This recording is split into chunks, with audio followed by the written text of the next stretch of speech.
It's been a year since NICE released its joint guidance on asthma care and management.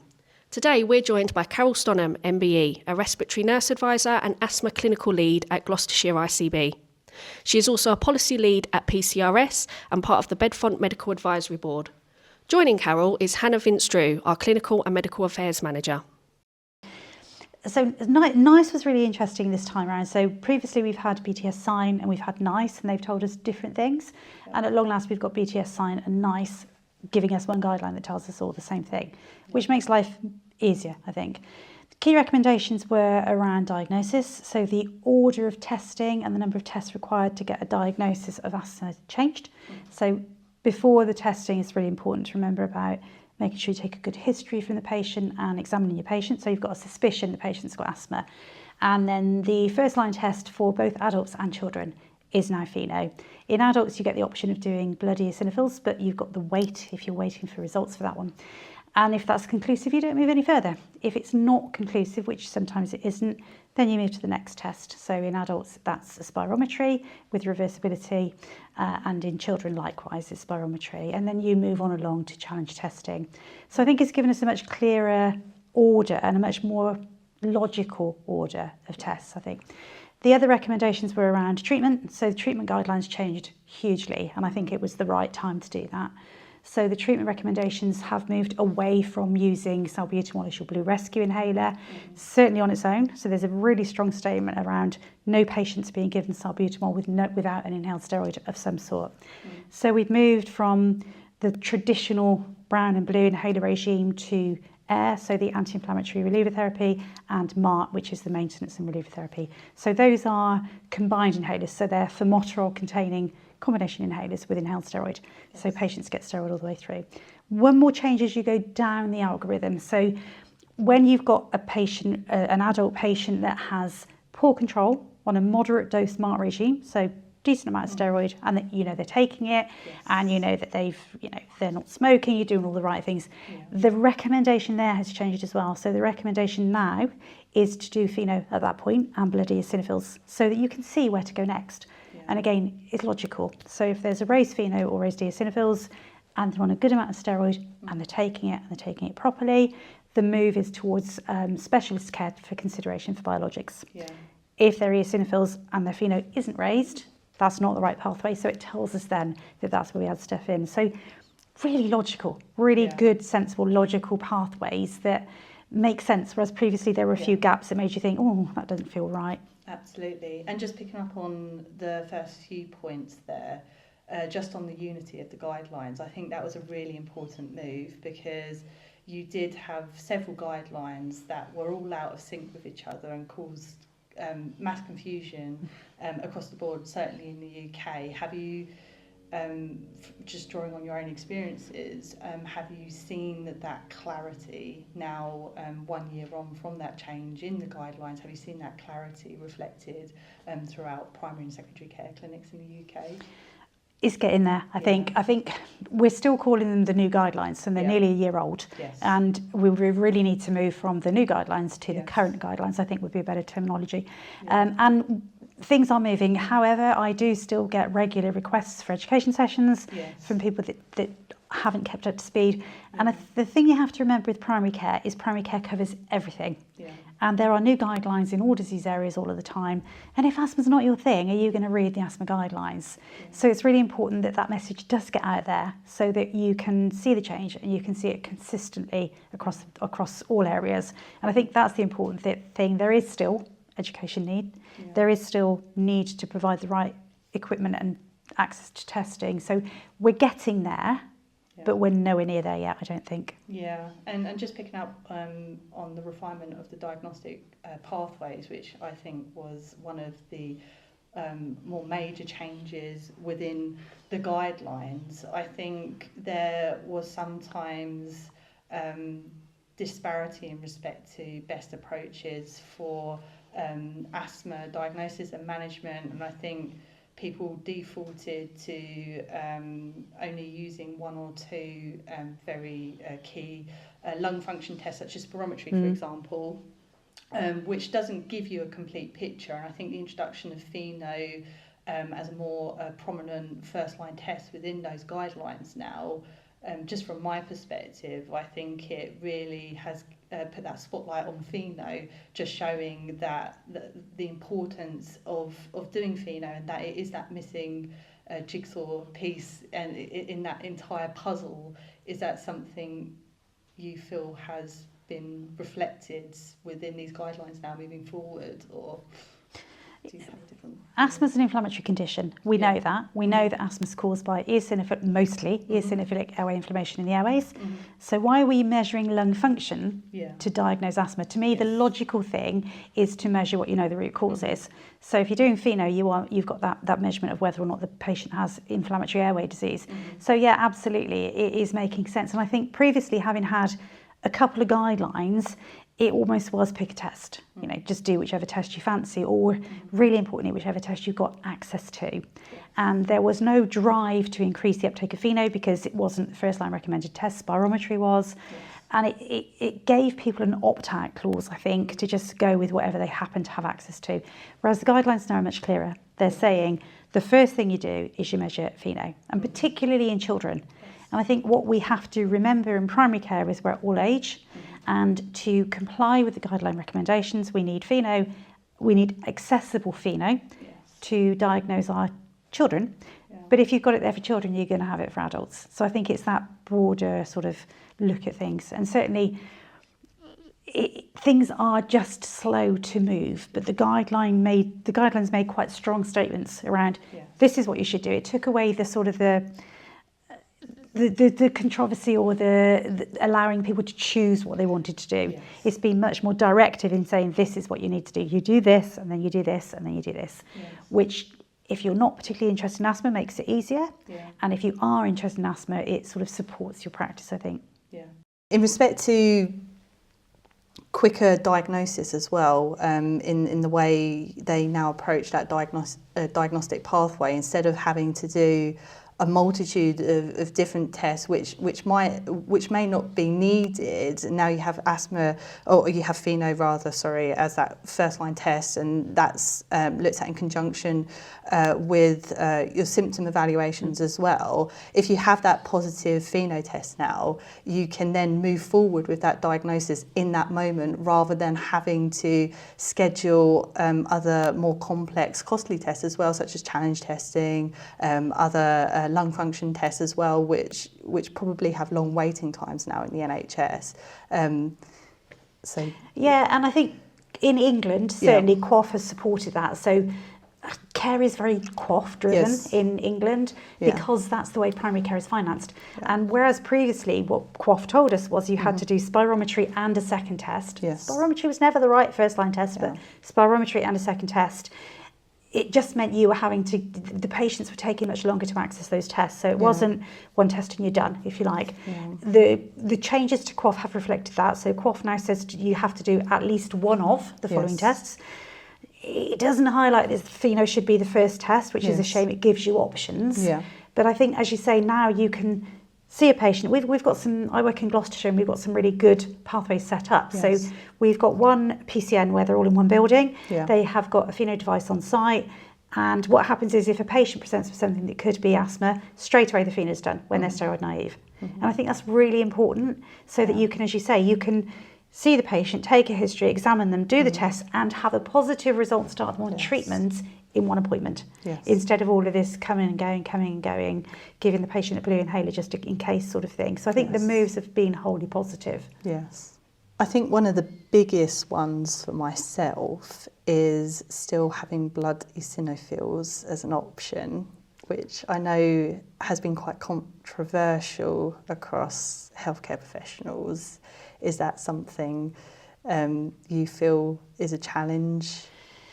Still? It's a double-edged sword. Yeah. So if everybody had access to FeNO, that wouldn't need to be in there. However, we know that not everybody does have access to FeNO, so you have to have something that you can do as a backup. So I think the challenge is around getting FeNO into primary care where patients present, where they're diagnosed. So so that they can have a FeNO test in a timely way, not having to wait 3 weeks for an appointment at a diagnostic centre, for example. And I think you do need something as an alternative if FeNO isn't in every practice, but I don't think the alternative is the answer. I think FeNO in every practice is.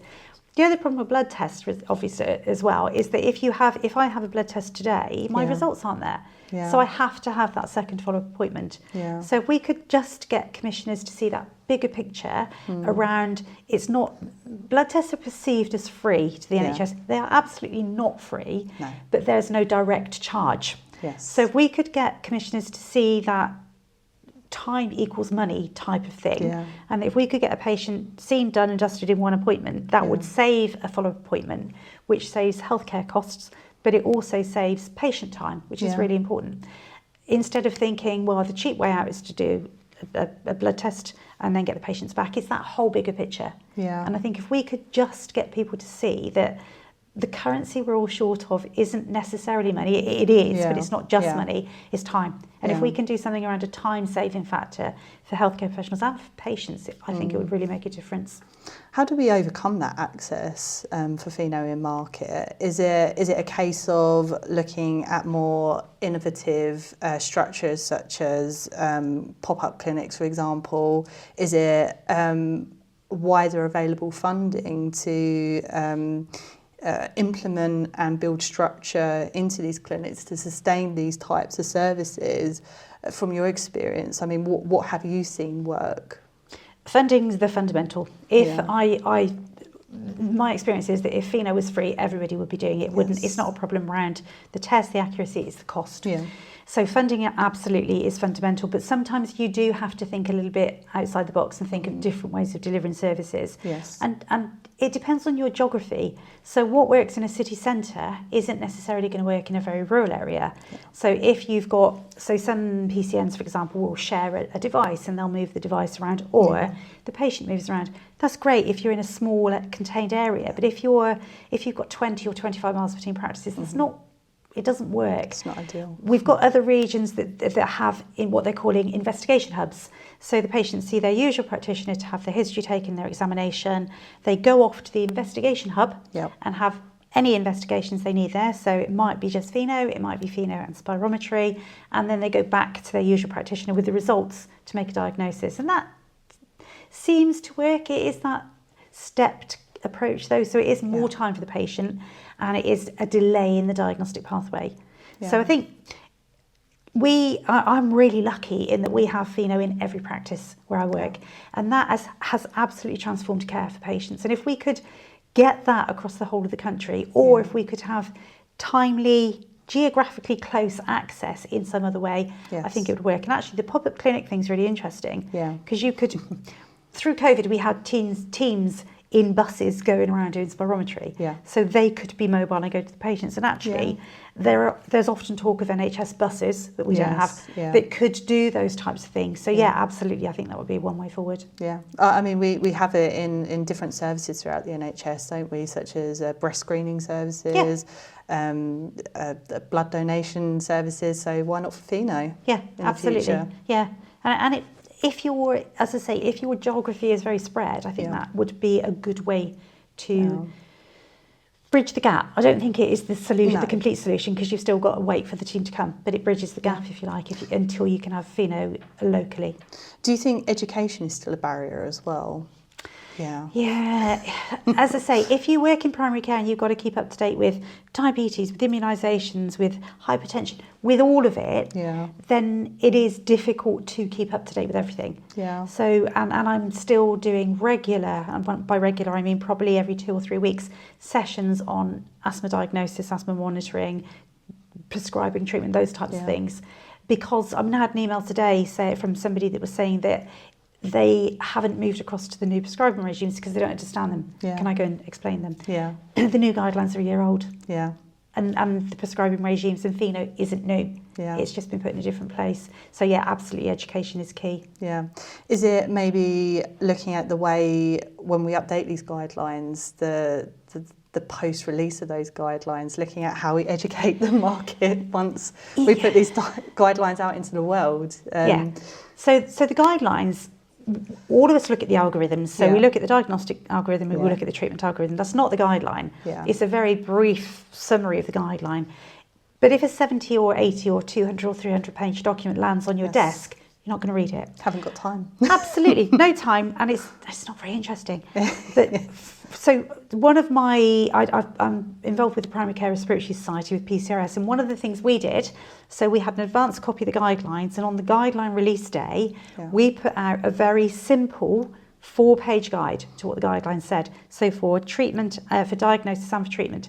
And it was timely because as the guidelines came out, so did our guide. Yeah. And I think that's what we need, are brief summaries that give you the highlights, but also give you the enough detail to understand why things have changed. Yeah. And I think if you just look at the algorithms, you get the detail, but not the why. Yeah. So if people don't understand, I think that's probably one of the problems. Yeah. I think success would look like every clinic having access to a FeNO device. That's what I believe success would look like. Okay, so my success would be a bit broader than that. Yep. So my success would be that, firstly, healthcare professionals that are consulting with patients with potential asthma or asthma understand it. Yes. So I think the education underlies all of that, first of all. So I Yes. think if you asked anybody that sees a patient with asthma to tell you what the guidelines say, they Yeah. would know. Yeah. So I think that's the first thing. The second thing is absolutely access to the required tests. Yeah. And it depends on which test as to how close. So FeNO needs to be at practice level. It needs to be close, it needs to be quick. Yes. Spirometry, if your FeNO isn't conclusive and you have to spirometry, maybe you could almost get away with a wait for that. And challenge testing is very specialist. Yes. So I wouldn't change that. Absolutely not a primary care test. So I think it is around healthcare professionals knowing what to do and understanding and having access to what they need to do the tests in a timely way. Do you think the challenge is them understanding what FeNO is and what it can offer them? Or do you think the challenge is how they don't understand how they need to or how they can implement FeNO into the service? Or do you think it's a combination of both? And moving forwards in the future, do you think it's not only just having access to FeNO in clinics, but also having or raising awareness of how to implement these services into clinic and making them sustainable as well? Because I think you can have an education and you can understand how the value of what FeNO can bring, and just quoting yourself, if FeNO was free, everyone would do it. But it's also how they sustain that service in clinic as well, because I've been involved in quite a lot of pilots where they picked up FeNO, they love it. And then the pilot ends, the money stops, and they're not quite sure how to get that money and sustain that particular service in clinic.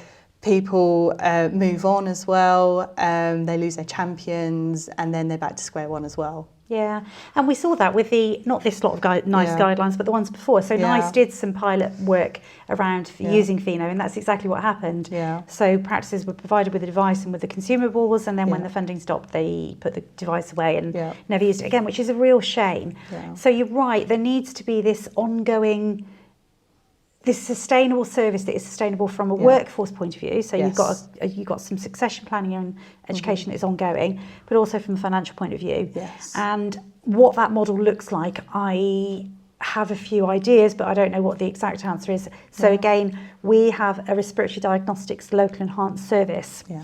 So we provided all of our practices with a device to begin with, and the education, which sits behind that. So we know they were using it properly. And then we pay for each diagnostic test. Now, we've had to the money's not endless, so we've had to be careful that we're not paying for tests that aren't done or tests that are done in a different capacity. Yes. But that allows enough funding to continue with the ongoing consumables that are needed. Yeah. So local enhanced service are one way forward. I think the problem with them are they're local. Yes. So you will find variety in what people are paid, the conditions, etc. And with the ICBs currently looking at their finances and having to make massive cuts, there is always a risk that local enhanced services will be withdrawn. Yes. And I think that's a real worry. So I think what we need is something that is more centrally organised, that is a more centrally accepted payment way of paying things. Yeah. But I think it's also to realise what FeNO can do outside of diagnosis. Yeah. Because I think diagnosis is a really small part of what it can do. Yeah. And the clinic I was running, I had patients that referred through to me that just didn't understand asthma. Yeah. Their adherence was wrong, they were exacerbating, they were unwell because they didn't get it. Yeah. And I think that bit around the initial education is really important. Yeah. So I think if you've got access to a device and you can tell a patient what asthma is, Yeah. you can draw diagrams, look at diagrams, whatever, but then say, Yeah. this is what I'm going to measure. Yeah. Patients get it. Yeah. And when they get it from day one, it absolutely makes a difference. And it makes their whole pathway more sustainable because they Yes. understand when things are bad, it's probably more inflammation, they need more anti-inflammatory medication. Yeah. So it's that logical pathway. So yeah, I don't know what the exact answer is. It would be great Yeah. if NHS England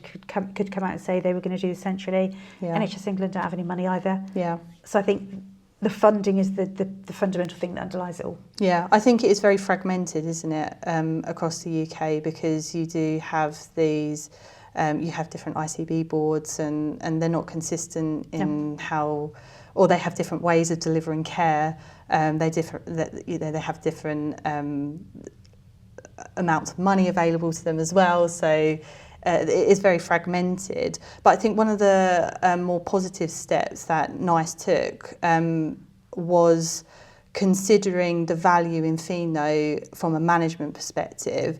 And I think in a year's time, in addition to awareness and education and uptake and availability of FeNO within clinic, I think people utilising FeNO from a longer term asthma management perspective as well would be absolutely fantastic, because as you've touched on, FeNO isn't just for diagnosis, it's forms part of a longer term management plan. And key things in that is educating patients. The amount of people I've spoken to and then they're not aware of what their ICS does, which is bring down inflammation. FeNO can show that. It's something from a patient's perspective, you can see the impact your medication is having on you, and it's all about increasing that engagement and that awareness of that, I think. And also just having that objective measure at those annual reviews as well, instead of, are you feeling okay? A lot of the time, I'm sure you've come across a lot of patients that says, oh, I'm absolutely fine. Then you take the FeNO and you go, it's very high. Well, I do get a bit out of breath, and I haven't really been taking my medication this week, or I've just been on holiday. And I think FeNO opens up those conversations, and it's I think it's great that NICE has taken this step forward, I think, and recognised that management element to FeNO, and I'd like to see that more utilised, I think, in a year's time as well. Yeah, and as you say, patients normalise their symptoms. Yeah. I cough, I wheeze, I've got asthma, Yes. that's normal for me, it shouldn't be. No. So I think it's that bit. And it almost makes you think of the next step. So the other thing that we don't do as well, as we should have that are in the guidelines, are personalised asthma action plans. Yes. And a personalised asthma action plan isn't the patient's name on the top, it's a lot more Yes. detailed than that. But actually it makes you think maybe there's a place in the future for Yes. making sure that patients can do it at home. Yeah. We do our blood pressure at home, don't we? Yeah. Patients with diabetes do their blood glucose, and they do it constantly now because they wear the devices. Yeah. But we don't do anything very much to monitor asthma, and I think it makes you wonder, maybe we should be exploring a little bit more around self-management and patients having access more readily to be able to test their FeNO so that they know where they're at. Giving patients the power over their own health. Yeah, that's where we Yeah. should be. Yeah, so the first thing I would say is they are guidelines, not tramlines. Yeah. And patients are individual, and understanding Yes. that part of it. And actually guidelines are there to guide our treatment, not to constrain it. And I think that's really important. But I think my main message would be around making sure that they know actually what the guidelines say and why they say that. So it's a bit broader than looking at the algorithm. It's actually understanding. Yeah. And if they don't understand what if they're not up to date and they haven't read them, read them, or at least read the PCRS brief summary of them, and make sure that you do keep yourself up to date, because when things change, Yes. we need to be proactive in seeking out that information and changing with them. Yeah.